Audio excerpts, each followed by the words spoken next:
Bonjour depuis Jérusalem. Jérusalem et Londres, unis par la foi. Célébration œcuménique extraordinaire pour les 1700 ans du credo de Nicée.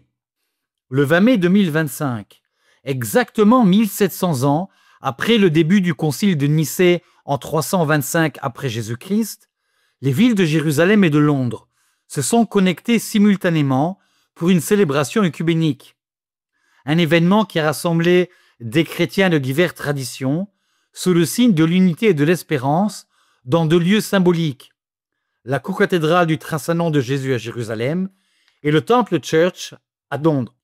La célébration a été conduite par plusieurs figures du christianisme contemporain. À Jérusalem sont intervenus le cardinal Pierbattista Pizzaballa, patriarche latin, ainsi que les différents représentants des églises orientales.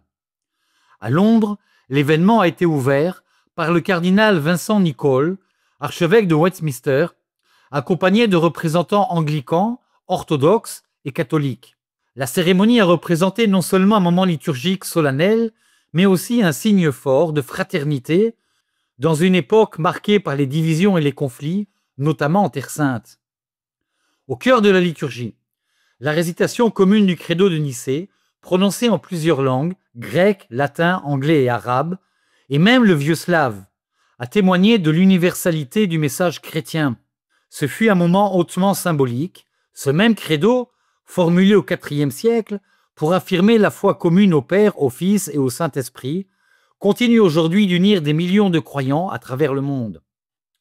Le concile de Nicée, convoqué par l'empereur Constantin, fut le premier grand concile œcuménique de l'histoire chrétienne.